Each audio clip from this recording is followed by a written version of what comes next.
Eh bien, je vous souhaite la bienvenue. Merci à tous d'être là, aussi nombreux pour assister à ce rendez-vous désormais rituel du troisième mardi du mois, les mardis de Protilab. Ce soir, nous avons l'honneur de recevoir Dr Charles Toledano, diplômé de la faculté de chirurgie dentaire de Strasbourg. Dans cette même faculté, il est chargé d'enseignement en tant que coordinateur du DU d'esthétique du sourire. Et plus récemment, Dr Charles Toledano, vous êtes cofondateur de la société de formation Esthète Practical. Donc, je rappelle le thème du webinaire de ce soir, qui est les facettes step by step. J'invite les participants à réagir, à participer via la bannière verticale de contrôle du logiciel qui est sur votre droite.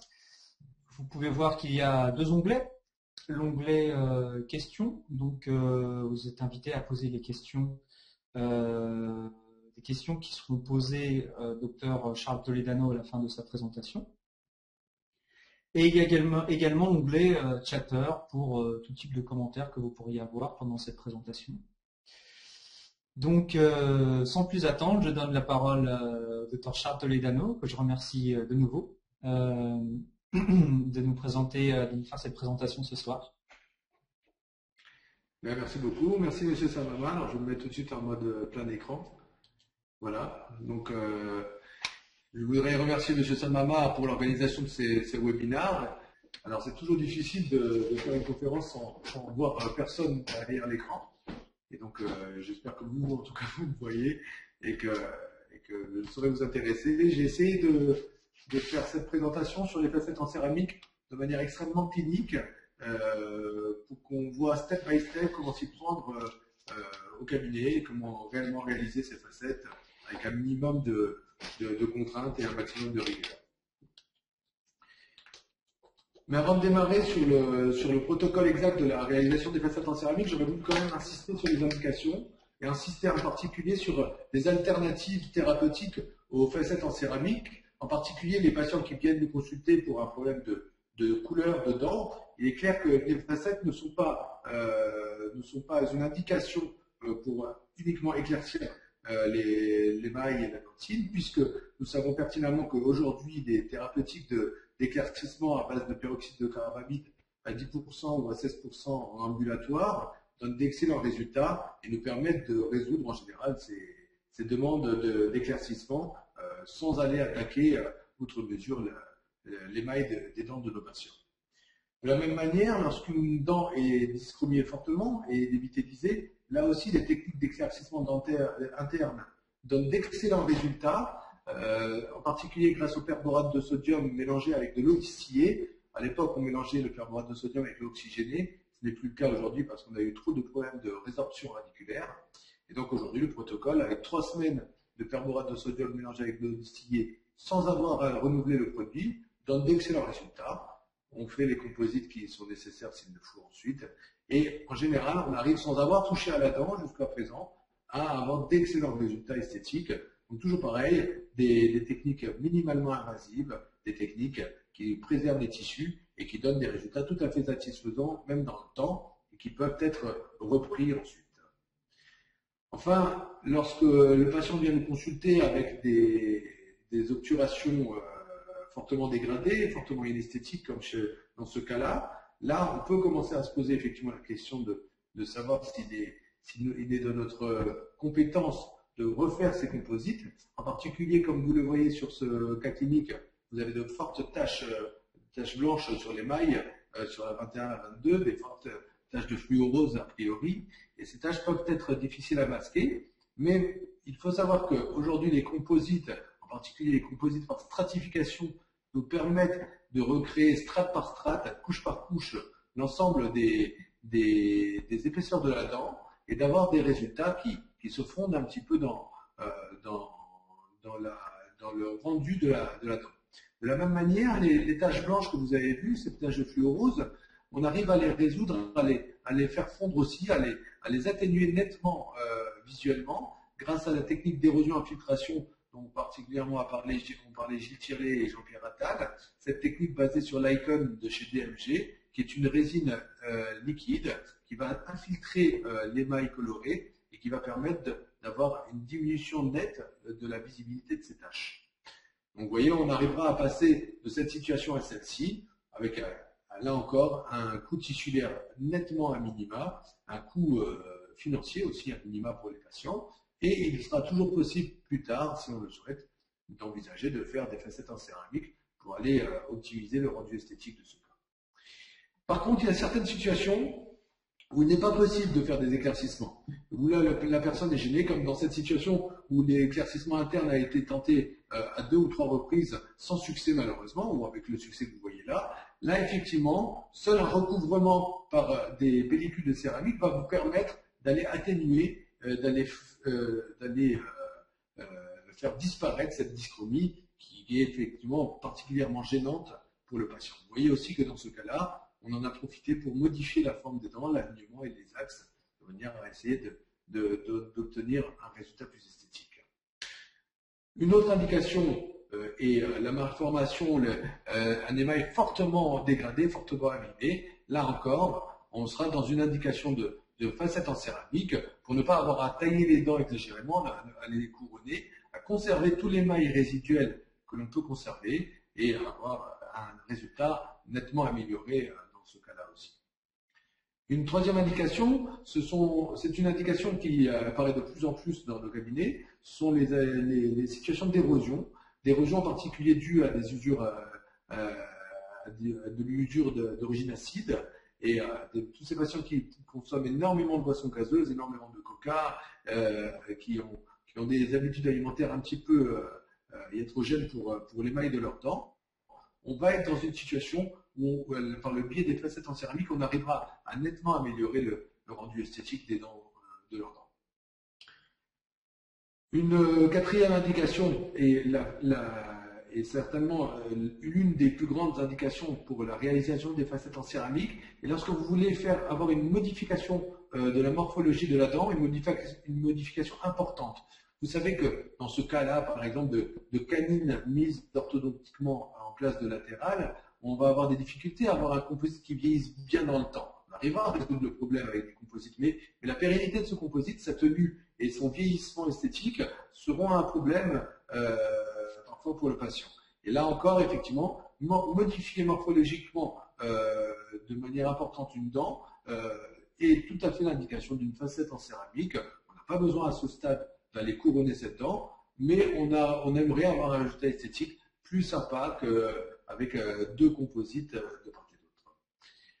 Enfin, on peut aussi voir l'indication de facettes en céramique dans la fermeture des diastèmes, dans la fermeture des trous noirs qui sont particulièrement disgracieux chez certains patients, en particulier des patients qui ont eu des problèmes parodontaux qui ont été traités, qui sont maintenus à un moment donné, et là, la mise en place de facettes en céramique, avec dans ce cas-là des retours un petit peu plus larges, un petit peu plus en lingual ou en palatin pour permettre à la céramique de venir en biais de part et d'autre de la dent, va vous permettre de masquer ces trous noirs. Dans les cas d'incision mandibulaire, la préparation des facettes est quand même particulièrement difficile, et si vous n'êtes pas habitué à réaliser ce genre de préparation, je vous conseille plutôt de commencer ça sur des dents maxillaires et non pas mandibulaires. Une autre indication, et non des moindres, c'est l'allongement des bords incisifs. Et on rejoint l'indication qu'on avait vue tout à l'heure sur la modification de la morphologie des dents. Allonger les bords incisifs, ça donne la même chose que sur les dents conoïdes, c'est-à-dire si on le fait avec des composites, on va avoir des composites qui vont avoir un vieillissement moyen dans le temps, ça va être visible esthétiquement chez ces patients, et puis un problème de tenue. Alors que si on arrive à se coller sur l'ensemble de l'émail de la face vestibulaire de nos dents, là on arrive à avoir un résultat extrêmement pérenne et un résultat qui peut être très esthétique si le laboratoire, bien entendu, est à la hauteur de la demande esthétique du patient.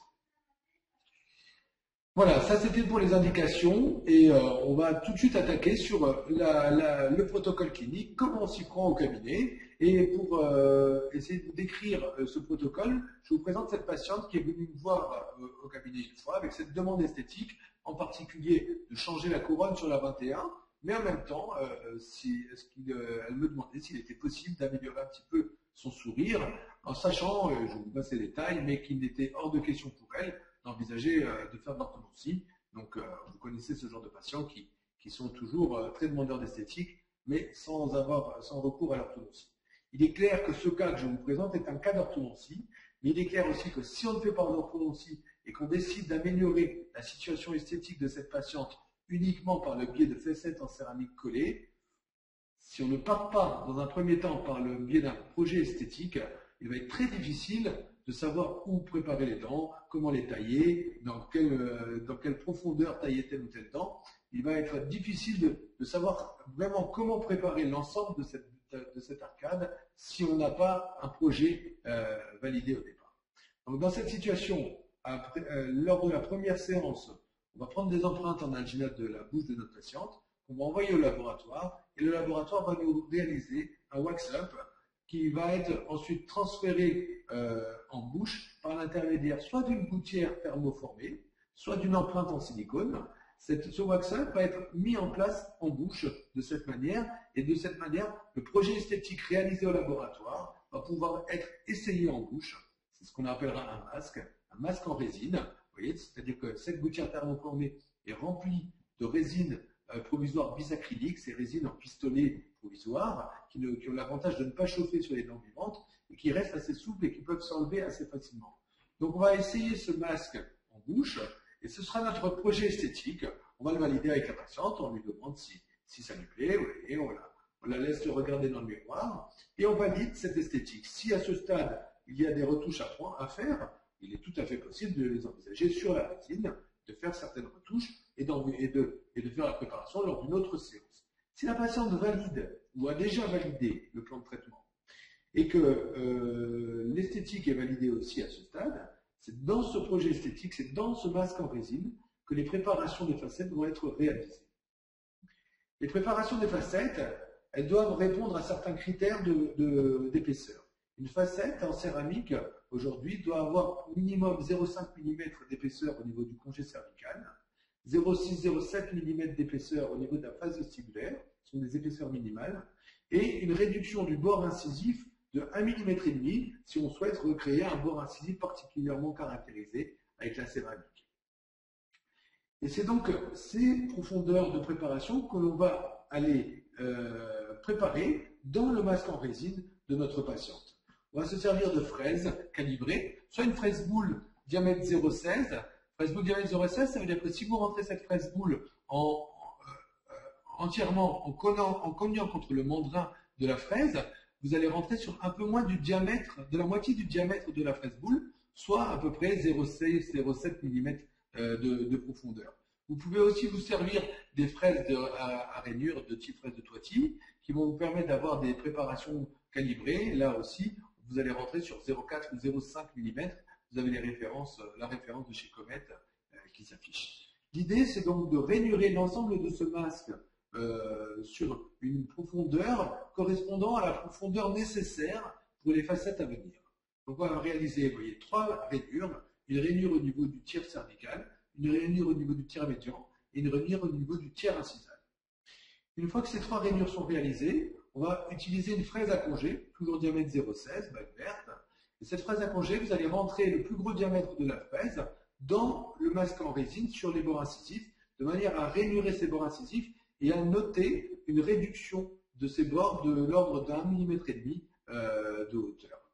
Une fois qu'on a réalisé l'ensemble de ces rainures sur notre masque, on a un patron qui va nous guider dans la préparation des futures facettes sur chaque dent. Ce patron, on va le raturer avec un crayon papier, vous prenez un critérium, et vous allez venir crayonner le fond de ces rainures, le fond des rainures vestibulaires, le fond des rainures incisales, de manière à pouvoir voir visuellement, précisément, la profondeur d'émail que vous allez devoir tailler. Ça, c'est la technique qu'a proposé Gallet Burel, qui est un dentiste d'Istanbul, et qui, depuis qu'il a proposé cette technique, nous permet d'avoir un protocole extrêmement fiable et surtout totalement reproductible. Ce protocole, c'est le protocole qu'on va tout le temps réaliser lorsqu'on réalisera des facettes en céramique. La question ne se pose pas, on passera toujours par un projet esthétique en résine, et ce projet esthétique en résine sera taillé de cette manière avant de pouvoir préparer la dent à minima dans le but de conserver un maximum d'émail, puisque vous le savez, l'émail va être le garant de la pérennité du collage de nos facettes. Voilà, le masque est retiré avec une simple curette. Vous déposez le masque en résine qui n'était pas collé et donc qui se retire assez facilement à ce stade. Et à ce moment-là apparaissent les rainures sur l'émail de nos dents. Vous voyez que la plupart des dents ont été préparées, ont été rainurées. Par contre, on remarque par exemple que la 11 n'a pas du tout besoin d'être préparée au niveau de sa face vestibulaire. Elle a uniquement besoin d'être réduite au niveau du bord incisif. Sans le projet esthétique, il aurait été impossible à ce stade de savoir qu'on n'avait pas besoin de préparer la 21 alors qu'il était nécessaire la 11, pardon, alors qu'il était nécessaire de préparer la 12 et la 13 à ce stade, et que vous le voyez aussi, la 22 n'a pas besoin d'être préparée au niveau de sa face médiale. Donc, c'est là qu'on va pouvoir avoir ce patron qui va nous servir de référence, de gabarit pour pouvoir faire nos préparations. On va prendre une fraise boule à nouveau, cette fraise boule que l'on a utilisée tout à l'heure, on a toujours la TMET 016, et avec cette fraise boule, on va positionner d'emblée un congé légèrement supragingival, de manière à ce que notre congé cervical se situe toujours dans l'émail. Si le congé supragingival se situe dans l'émail, là encore, c'est un gage de force d'adhésion pour le collage de nos facettes. Légèrement supragingival, si la dent présente une dyschromie que vous souhaitez masquer, à ce moment-là, vous pourrez positionner ce congé en juxtagingival. Par contre, il est fortement déconseillé d'aller positionner le congé en sous-gingival, car le champ opératoire va être difficile à mettre, le collage risque d'être de mauvaise qualité, et vous allez avoir votre limite qui risque de se situer dans la dentine, voire dans le sément, ce qui diminuerait nettement la valeur d'adhésion de la facette dans cette zone cervicale. Une fois que ce congé cervical a été positionné, on va reprendre à nouveau cette fraise à congé diamètre 0,16 et on va aller venir peler la surface de l'émail de nos dents jusqu'à ce que l'ensemble des rainures crayonnées disparaissent. On s'arrêtera quand on ne verra plus de crayon. Donc c'est ce qui a été réalisé, vous voyez, sur cette canine. Le congé cervical a été positionné et ensuite on a pelé cet émail jusqu'à la disparition totale des rainures crayonnées de l'émail. On fait la même chose sur l'incisive latérale. Vous pouvez remarquer que dans ce cas-là, comme un éclaircissement au préalable avait été réalisé sur cette patiente, il n'y a pas de problème de dyschromie. Les facettes auront la même couleur que les dents naturelles. Donc de ce fait, on a pu rester totalement supragingival. Vous voyez vraiment cette limite fortement supragingivale. Je vous demande de vous en souvenir puisque vous verrez le cas à la fin où, a priori, cette limite n'est absolument pas visible esthétiquement. Au niveau de la cellule centrale qui n'avait pas besoin d'être préparée au niveau de sa face vestibulaire puisqu'on a assez d'épaisseur pour la facette en céramique à venir, dans ce cas-là, on a uniquement avec la fraise à congé réalisé une réduction du bord incisif. On a marqué un tout petit congé avec la fraise boule, mais vraiment à minima, de manière à permettre au céramiste de connaître la limite de sa future préparation et surtout de permettre à la céramique d'avoir une assise au niveau du congé cervical et de ne pas se finir en biseau. La céramique est un matériau qui, tant qu'elle n'est pas collée, est fragile et n'aime pas être en épaisseur trop fine. Donc, le congé supragingival a été réalisé. Vous voyez que là, il y avait une petite rétraction de dentine, donc de la gencive qui laisse apparaître la dentine. Donc, de ce fait, le congé a été réalisé dans l'émail, donc fortement là encore supragingival, comme vous pouvez le remarquer. Voilà l'ensemble des préparations des 5 dents réalisées. Il se trouve que nous avions une couronne à refaire. Donc, cette couronne a été reprise de manière tout à fait classique. Une fois que ces préparations sont terminées, vous remarquerez aussi qu'au niveau des zones interproximales, on est rentré assez en palatin dans ces zones interproximales pour aller masquer la visibilité d'un éventuel triangle de dentine qui n'aurait pas été préparé. qui pourraient être inesthétiques de profil. Une fois que ces préparations sont terminées, on les polit avec une fraise en bac rouge ou avec des inserts de pseudo-abrasion, de manière à avoir vraiment une surface particulièrement bien lisse pour qu'elle soit totalement lisible dans l'empreinte.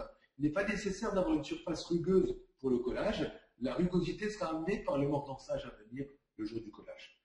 Par contre, une des précautions à prendre, c'est de permettre la lecture des espaces interdentaires lors de l'empreinte. Lorsque vous taillez pour des couronnes, les dents sont totalement séparées. Donc vous avez des préparations périphériques, la question ne se pose pas. Mais lorsque vous préparez des facettes en céramique, vous remarquerez que vos limites s'arrêtent au niveau des points de contact, mais conservent ces points de contact. Et donc lorsque vous allez prendre l'empreinte, le prothésiste ne pourra pas lire précisément l'espace interdentaire, et lorsqu'il ne sait pas tracer d'ail, il risque de venir empiéter sur les préparations et d'avoir un sous-calibrage de la facette par rapport à la préparation. Donc c'est pour ça qu'on va utiliser des strips abrasifs métalliques pour venir stripper les espaces interdentaires et avoir une meilleure lecture de ces zones dans l'empreinte en silicone ou en polyéthylène. Dans certaines situations plus faciles, comme chez ce confrère qui souhaitait avoir deux facettes pour rallonger justement ces deux incisives centrales, il n'est pas forcément nécessaire de passer par un masque en résine issu d'un wax-up. Là, ce masque en résine peut être uniquement réalisé par l'intermédiaire de l'apport de composite qu'on ne va pas coller sur les dents. Uniquement avec une spatule et même le pouce, vous allez positionner ce composite sur les dents pour essayer de réaliser le projet esthétique qui va être validé par le patient. Et si le patient vous valide esthétiquement ce projet, à ce moment-là, c'est directement dans ce composite, dans ce masque en composite direct, que vous allez réaliser de la même manière que le cas précédent vos préparations, rainurage, 3 rainures au niveau des faces vestibulaires, des rainures de profondeur d'1,5 mm au niveau des bords incisifs, vous crayonnez de la même manière que tout à l'heure, et ensuite, avec la fraise à coucher, vous allez venir peler votre émail de manière à faire disparaître ces traits de crayon. Vous passez un strip pour bien marquer les espaces interdentaires, et là, les deux préparations sont totalement prêtes pour l'empreinte à venir. Cette technique de préparation dans les masques a plusieurs intérêts. Elle permet d'abord de montrer au patient vers quel but esthétique nous allons, de lui montrer que nous n'allons pas dans une technique au hasard, que nous savons exactement ce que nous allons obtenir, que ce projet esthétique n'est qu'un brouillon qui lui permettra d'avoir quelque chose d'encore plus esthétique au final. Et il vous permet aussi, grâce à la préparation dans le masque, de conserver un maximum d'émail qui va être un garant pour le collage, comme on l'a dit tout à l'heure, alors que sans ce projet esthétique, on aura tous tendance à prendre notre fraise directement sur la dent, à la tailler et à atteindre tout de suite la dentine, diminuant de moitié les valeurs d'adhésion de notre facette à la dent. Une des priorités lorsque vous allez transmettre l'empreinte à votre prothésiste est aussi de lui transmettre la teinte des dents support des facettes. C'est-à-dire que vous allez lui transmettre la teinte finale que vous souhaitez avoir, mais aussi la teinte dentinaire grâce à un teintier de masse dentine qui lui permet de savoir, de pouvoir essayer de faire des dailles de la même couleur que ce teintier et de se rendre compte de l'influence de la couleur sous-jacente sur le rendu visuel de la facette qui, je vous le rappelle, fait 0,6-0,7 mm d'épaisseur, donc est extrêmement fine et on peut voir par transparence de cette facette la couleur sous-jacente. Une des grandes raisons pour lesquelles beaucoup de praticiens ne font pas de facettes, c'est d'abord la méconnaissance des protocoles de préparation, mais grâce à ces principes de masque et de préparation dans les masques, vous vous rendez compte qu'on simplifie nettement les choses. Et excusez-moi, je suis vraiment passé un petit peu vite sur tous ces protocoles, mais le temps est un petit peu limité. J'aimerais vous montrer l'ensemble des techniques de préparation jusqu'au collage.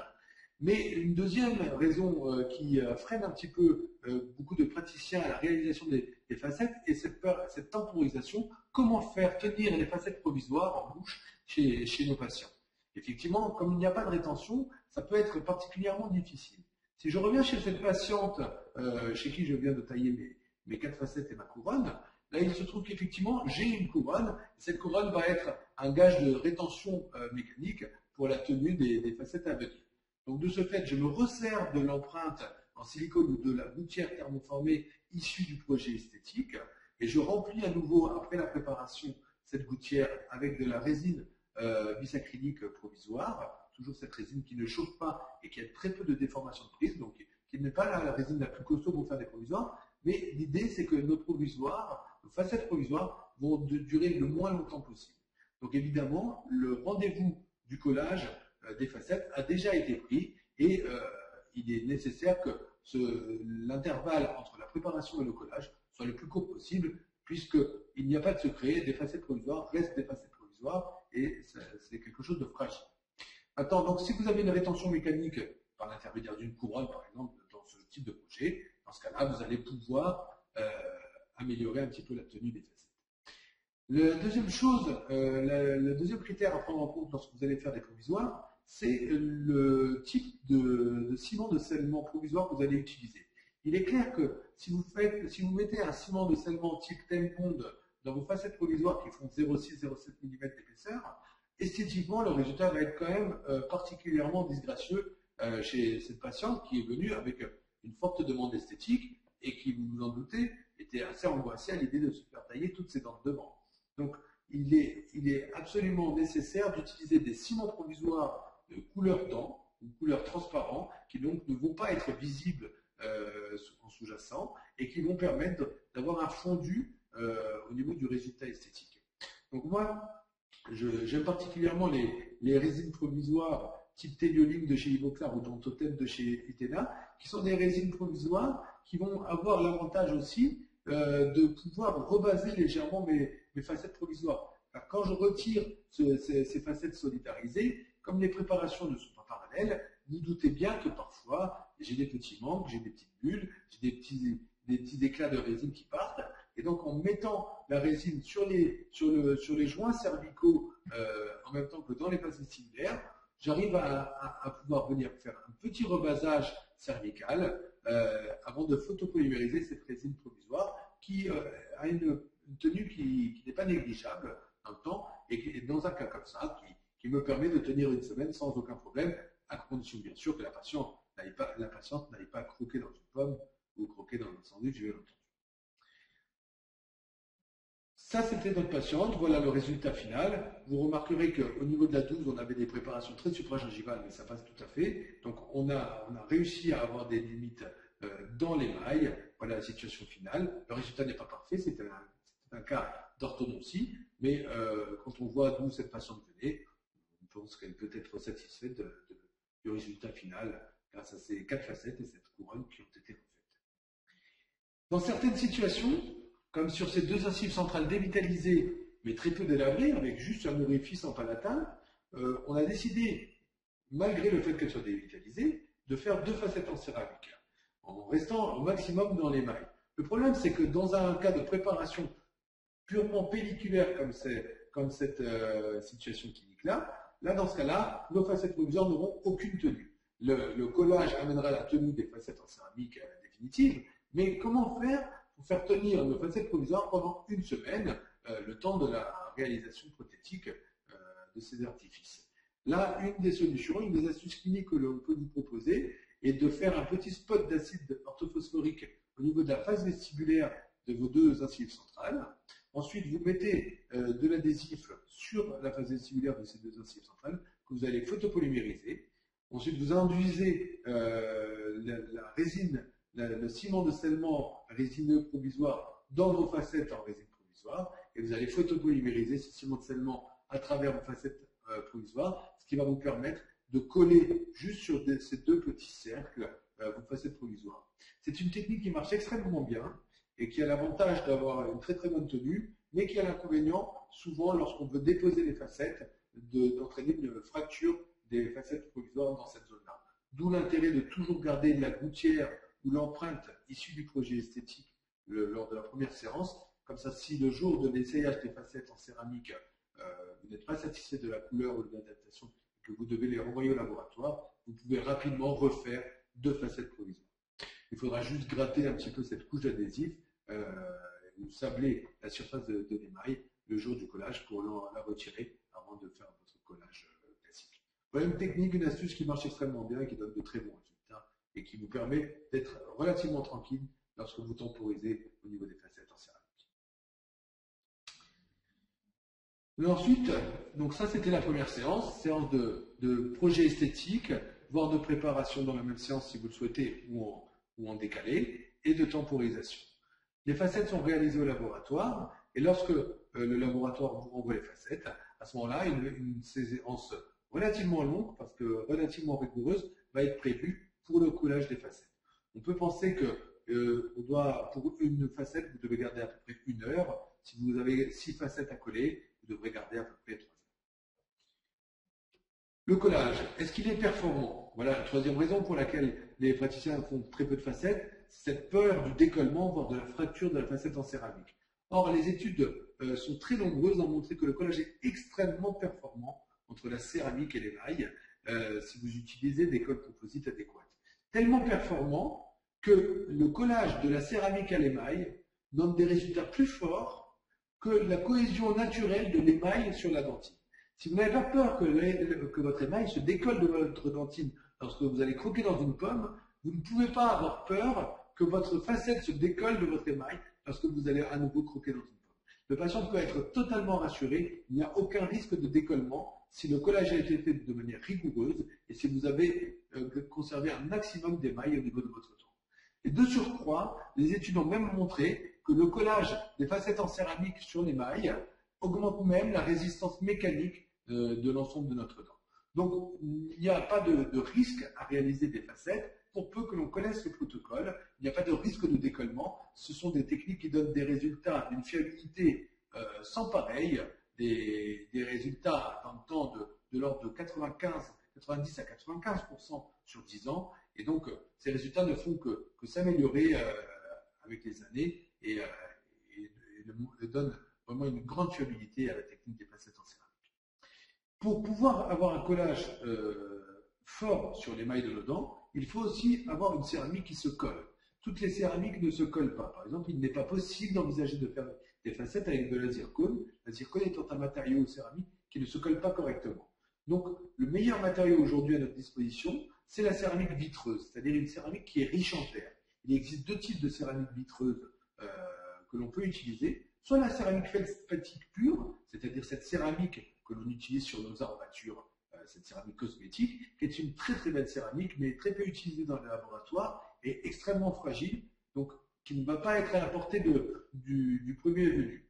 La deuxième céramique est une céramique beaucoup plus tolérante, beaucoup plus simple à mettre en œuvre au laboratoire et qui a vraiment pris ses marques aujourd'hui. C'est la céramique pressée, la vitrocéramique pressée de l'IMAX de chez Iboclar-Guladan, qui est certainement la céramique de référence maintenant pour la réalisation des facettes en céramique, parce que c'est une céramique riche en verre, une céramique qui va pouvoir être préparée pour le collage. La préparation justement de cette céramique, elle doit se faire de la manière suivante. Il faudra toujours mordancer à l'acide fluorhydrique la céramique pendant 20 secondes. L'IMAX mordance pendant 20 secondes.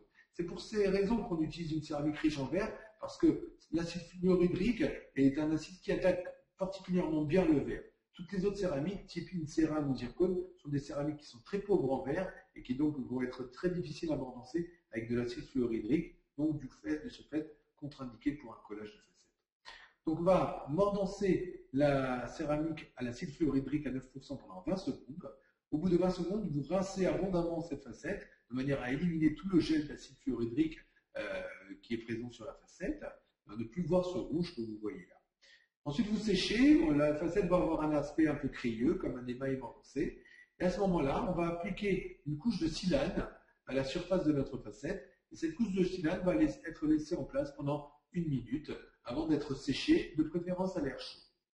Donc, l'acide fluorhydrique va venir attaquer la surface, rendre la surface de la céramique rugueuse, créer des micro-anfractuosité, et le silane, lui, va venir déposer des molécules de silice dans ces anfractuosités pour permettre d'être un agent de couplage entre la céramique d'un côté et la résine de collage de l'autre.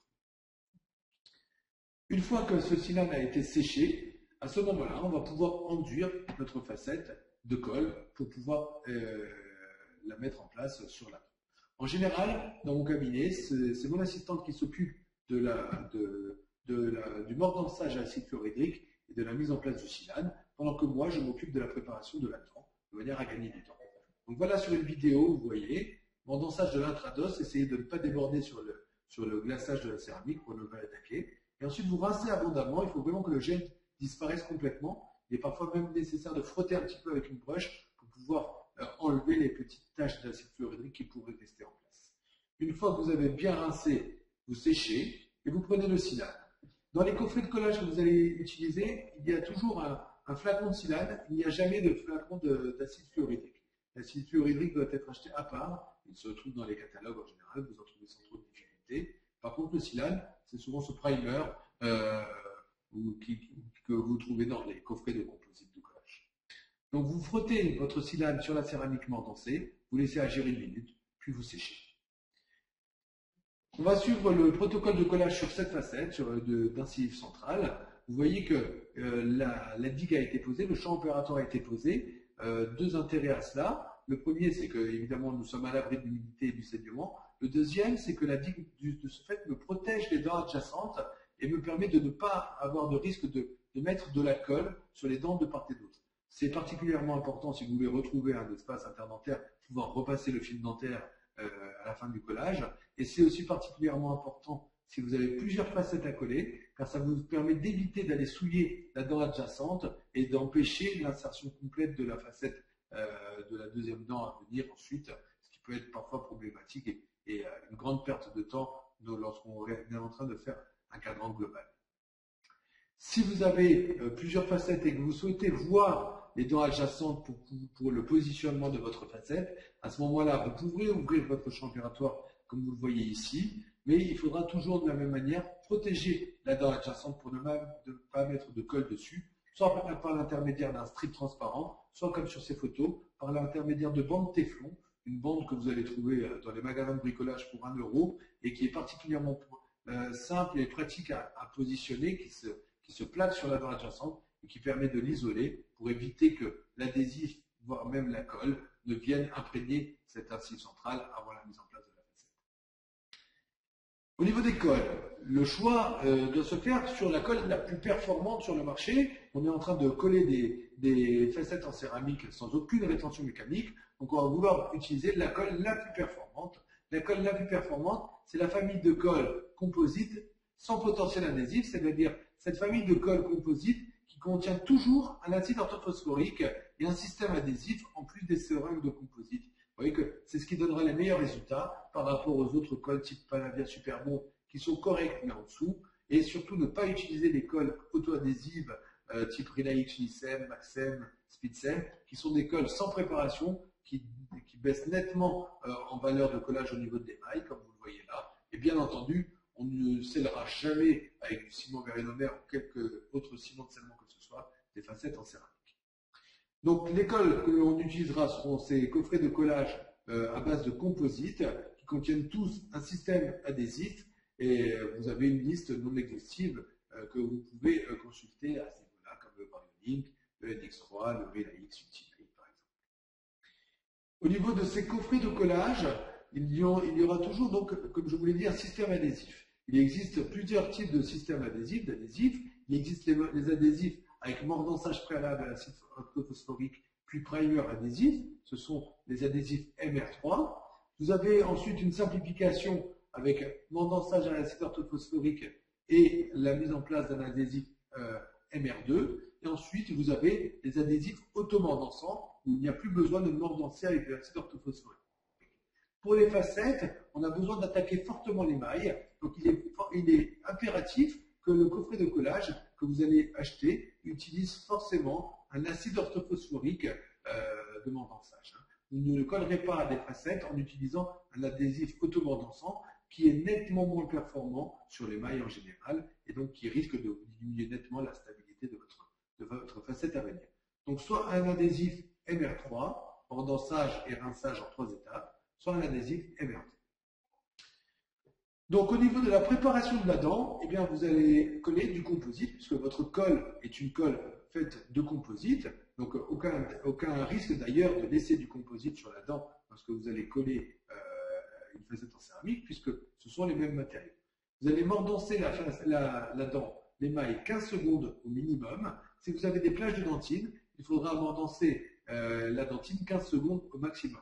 C'est-à-dire vous commencerez toujours par mettre en place l'acide orthophosphorique sur l'émail, vous terminerez par la dentine et vous compterez 15 secondes avant de rincer votre dent. Une fois que vous avez rincé et séché, l'émail apparaît crayeux et à ce moment-là, on va mettre en place notre système adhésif. L'adhésif le plus performant sur le marché aujourd'hui, ça reste l'adhésif MR3, c'est-à-dire cet adhésif que l'on utilisait encore dans les années 90, un adhésif sur la base d'un acide orthophosphorique, d'un primer et d'une résine adhésive. Donc, lorsque vous avez de la dentine, il est particulièrement important d'utiliser un adhésif de type MR3 si vous voulez optimiser au maximum le collage de votre facette. On met en place dans un premier temps le primer, qu'on laisse agir pendant une dizaine de secondes avant de l'étaler à la soufflette. Puis vous allez mettre en place votre résine adhésive. Cette résine adhésive, par contre, va devoir être photopolymérisée sur la dent. Et là, il est nécessaire de faire très attention lors de la photopolymérisation à ne pas laisser cette résine en surépaisseur, ce qui pourrait interférer avec la mise en place complète de votre facette. Donc de ce fait, vous allez bien frotter la résine adhésive avec une broche sur la surface de la dent préparée. Ensuite, vous l'étalez finement avec la soufflette. Vraiment, vous devez faire très attention à ce qu'il ne reste pas de surépaisseur. Elle doit être étalée le plus finement possible. Et une fois qu'elle a été étalée le plus finement possible, vous pourrez la photopolymériser pendant 20 secondes. Vous prenez alors votre facette qui a été mordancée, silanisée et enduite de colle.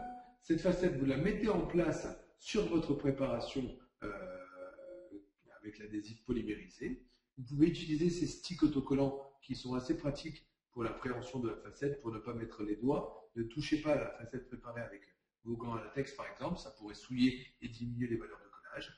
Et surtout, vous allez rester sous pression, vous allez faire en sorte que cette facette reste toujours sous pression, car vous allez en général utiliser une colle qui va être duale, c'est-à-dire autopolymérisable et photopolymérisable.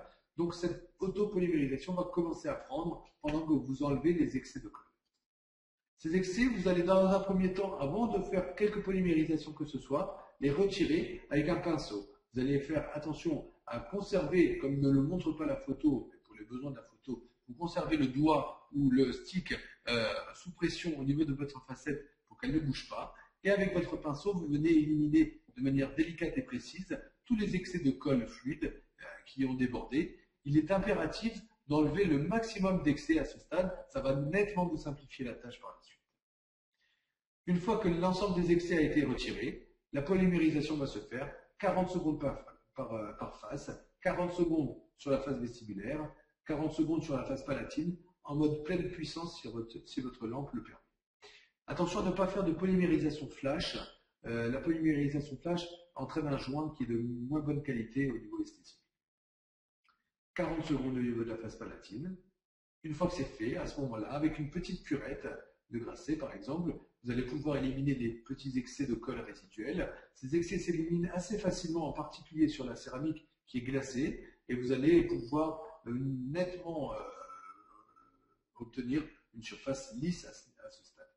À ce stade, et à aucun stade d'ailleurs, vous utiliserez d'instruments rotatifs, pas de fraises pour aller polir la zone cervicale que vous ne pourriez pas reproduire ensuite de manière correcte.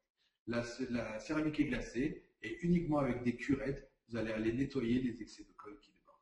Ensuite, vous pourrez enlever tranquillement votre digue et finir l'élimination des excès pour passer à la cicatrisation parodontale qui se fait assez rapidement. Pour finir, je voudrais juste vous montrer ce cas-là, parce que en fait, si je regarde dans mon activité, la plupart du temps, c'est rare que je réalise des grands cadrans de facettes. La plupart du temps, les facettes, c'est un moyen pour moi d'harmoniser le résultat esthétique d'une bouche. C'est-à-dire que j'ai plusieurs dents qui doivent être couronnées comme sur ce cas-là, mais j'en ai certaines qui sont vitales, qui ne sont pas trop délabrées, qui sont juste légèrement inesthétiques, que je n'ai pas besoin de couronner. Et à ce moment-là, justement, je vais coupler des préparations pour couronne, des préparations pour facettes, de manière à permettre à mon prothésiste d'uniformiser le résultat esthétique et de me laisser un résultat qui ne montre pas de différence entre les différentes dents. Si je n'avais pas préparé de facettes ou si j'avais couronné les dents, j'aurais été soit trop destructeur, soit trop inesthétique. Voilà une vraie situation clinique, une vraie situation de tous les jours et dans laquelle les facettes ont un rôle important à jouer. Je finis, si vous le permettez, par une petite publicité. Effectivement, pour cette nouvelle société de formation que nous venons de monter avec René Serfati et Olivier Etienne à Strasbourg, une formation qui s'articule autour de sessions de travaux pratiques sur 2 jours et qui vous permettent d'essayer de mettre en œuvre toutes ces techniques opératoires. Vous avez une session qui porte justement sur la préparation et le collage des facettes en céramique, une session qui portera sur les inlay et les composites postérieurs, et une autre session qui portera sur les composites antérieurs stratifiés, ainsi que toute l'élimination des taches, des dyschromies et des éclaircissements. Vous avez les coordonnées si jamais vous êtes intéressé par cette formation. Voilà, j'espère avoir un petit peu démystifié le protocole des facettes, et puis je suis prêt avec plaisir à répondre aux questions que vous auriez à me poser.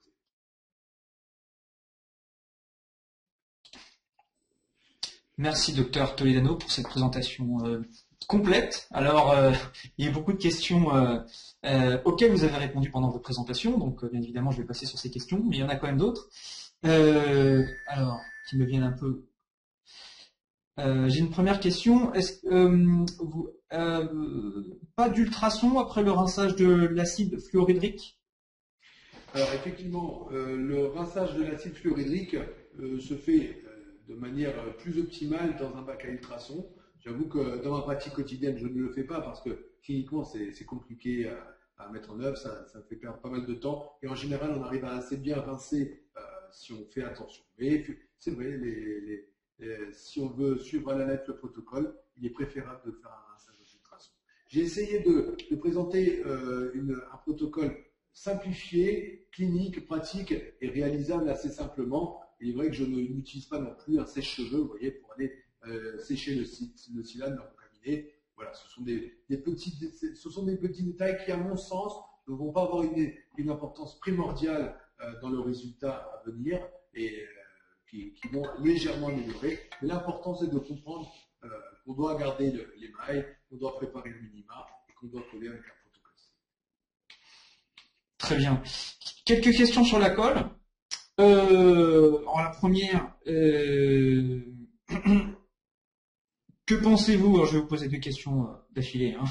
Que pensez-vous de de Nexus de Caire, et est-ce que la couleur de... Ça fait partie des colles D'accord. En utilisation, oui. Très bien. Est-ce que la couleur de la colle peut jouer un rôle sur les résultats esthétiques? Oui. Et si oui, comment Oui, pardon. Effectivement, la couleur de la colle peut jouer un rôle. En particulier, plus la facette est fine, plus la couleur de la colle va être visible. Alors en général, le conseil que je donne, c'est de ne pas chercher à jouer sur les couleurs de colle, justement, d'utiliser une colle translucide de manière à ne pas risquer de modifier le rendu esthétique de vos facettes et d'attendre lors de l'essayage que ce rendu esthétique soit déjà optimal avant collage. De cette manière, si vous utilisez une colle qui n'interfère pas avec la couleur de vos facettes, vous êtes sûr du résultat. Si vous voulez commencer à modifier la couleur d'une facette par l'intermédiaire d'une colle, je ne vous le conseille pas, c'est difficile à obtenir, vous aurez des petites subtilités, mais c'est difficile de modifier vraiment un rendu colorimétrique complètement avec une colle. Et en tout cas, si vous souhaitez le faire, vous devez de préférence utiliser des pâtes de glycérine teintées de la même couleur que la colle que vous utilisez. Ça s'appelle des pâtes try-in, qui vous permettent de tester les différentes couleurs et de savoir si vous devez partir sur une colle plus ou moins saturée. Très bien. Pour la lampe à photo polymérisée, est-ce que vous recommandez une lampe particulière et de quelle puissance? Je peux vous recommander celle que j'utilise moi personnellement, comme ça il n'y aura pas de secret. J'utilise la Blue Phase de chez Isoclar, qui a l'avantage justement d'avoir plusieurs modes de puissance. Et lorsqu'on va aller faire une photopolymérisation d'un élément prothétique en céramique, on va toujours se mettre sur une puissance forte, la puissance maximale, de manière à ce que cette puissance soit suffisante pour pouvoir traverser l'élément prothétique, en l'occurrence la céramique. Alors, on n'a pas besoin d'une telle puissance lorsqu'on va les polymériser un composite, mais si vous les polymériser à travers une facette, à travers une couronne, à travers un inlay en céramique, dans ce cas-là, il est intéressant d'avoir une lampe qui vous permette d'avoir cette puissance assez forte. D'accord. Une question pour un cas particulier, si on a des dents grisé par d'anciens amalgames en palatin. Quelle céramique et quelle préparation vous recommandez? Alors bon, en général, s'il y a un amalgame en palatin d'une incisive centrale, il est rare que ça ait une incidence esthétique sur la face vestibulaire. Si c'est le cas, la question peut se poser de savoir si on est dans une indication de facette. Ça sous-entendrait qu'il y a vraiment un amalgame très conséquent et une grosse perte tissulaire. Or, la facette n'est pas indiquée lorsque la perte tissulaire est trop importante. À ce moment-là, il faut savoir passer éventuellement à une couronne. Et ce qu'il faut comprendre, c'est que plus la dyschromie de la dent est importante, plus il va être difficile de la masquer avec une facette. Le principe de la facette, c'est de faire une pellicule de céramique fine, vous voyez, de moins d'1 millimètre d'épaisseur. Donc si la dyschromie est trop importante, si par exemple vous avez une incisive centrale qui est très fortement dyschromiée, très marron, et que la dent d'à côté a une teinte tout à fait naturelle, avec une facette fine de moins d'1 millimètre d'épaisseur, il va être difficile d'avoir exactement le bon résultat. L'avantage de la céramique IMAX, c'est que c'est une céramique qui présente des différentes armatures avec différentes opacités ou translucidités.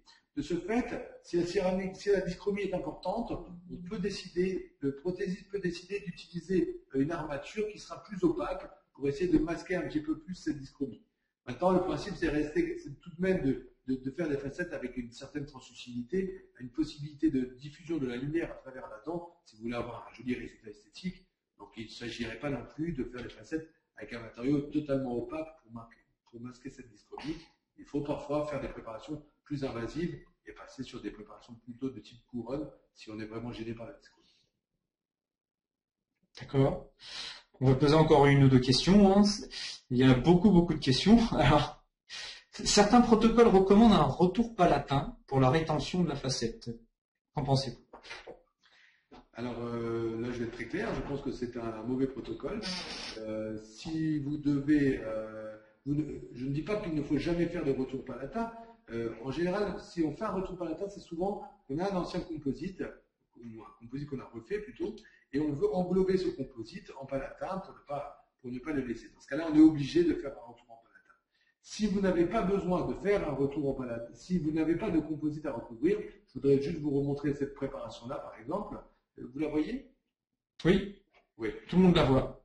Voilà, donc de ce fait, si vous n'avez pas de composite à recouvrir, c'est ça la préparation idéale pour une facette. Pourquoi? Parce que faire un retour en palatin, ça n'a qu'un intérêt, c'est effectivement la rétention mécanique de la facette. Mais comme le collage nous apporte cette rétention, vous pouvez être persuadé que le collage est suffisant pour la rétention de la facette.